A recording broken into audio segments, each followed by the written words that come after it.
Brought to you by TechnoSpark 20 series smartphones. I'm superhuman. Madhya Pradesh में लोकसभा चुनाव के प्रथम चरण की वोटिंग हो चुकी है और प्रथम चरण में कहूं या पूरे लोकसभा चुनाव में कहूं, एक वही सीट है जिसकी चर्चा सबसे ज्यादा है और कांग्रेस की उम्मीदों के नाम पर वही सीट आ जाती है जिसने 2019 में भी कांग्रेस की लाज रखी थी। मैं बात कर रहा हूं छिंदवाड़ा सीट को लेकर।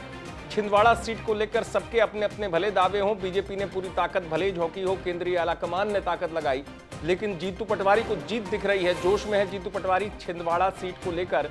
इतना ही नहीं, उन्होंने तो यह भी बता दिया कि नकुल नाथ जीतेंगे तो ठीक है, लेकिन कितने से जीतेंगे।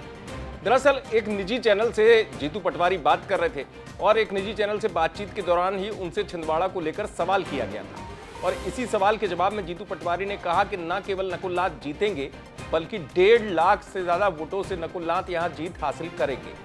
तमाम सवाल है मध्य प्रदेश में, चूंकि प्रथम चरण की वोटिंग हो चुकी है और उस समय भी जीतू पटवारी ने यह दावा किया था कि 6 में आधी सीटें हम जीतेंगे। 3 से 4 सीटें जीतने की बात जीतू पटवारी ने दावे के तौर पर कही थी और उन्होंने कहा था कि बीजेपी का गणित जो है वो फेल हो जाएगा और कांग्रेस इतनी सीटों पर जीत हासिल करेगी। क्योंकि बात छिंदवाड़ा की हो रही है, छिंदवाड़ा वाकई अपने आप में दिलचस्प है।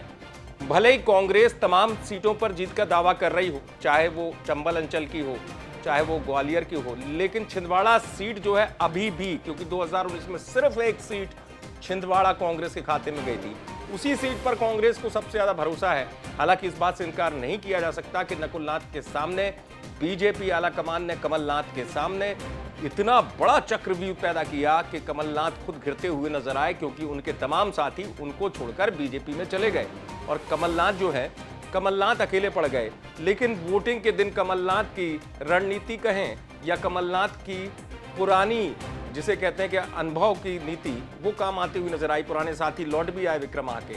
तो ऐसी तमाम चीजें हैं जिसमें कहा गया कि कमलनाथ ने चुनाव से ठीक पहले एक ऐसा दांव चला जिसका असर छिंदवाड़ा सीट पर हुआ है। खासतौर से 2-3 ऐसी सीटें आदिवासी बाहुल, क्योंकि आदिवासी वोटर निर्णायक होता है छिंदवाड़ा में। लेकिन हाँ, जीतू पटवारी प्रदेश अध्यक्ष हैं तो जाहिर सी बात है दावा करेंगे, लेकिन छिंदवाड़ा को दावा लेकर जो दावा किया है वो कितना सच होगा ये देखने वाली बात होगी, क्योंकि छिंदवाड़ा को लेकर बीजेपी भी जबरदस्त कॉन्फिडेंस में है। बीजेपी को भी लग रहा है कि छिंदवाड़ा कैसे भी जीतेंगे। अब देखना होगा किसके दावे में दम नजर आएगा। आप देखते रहेंगे।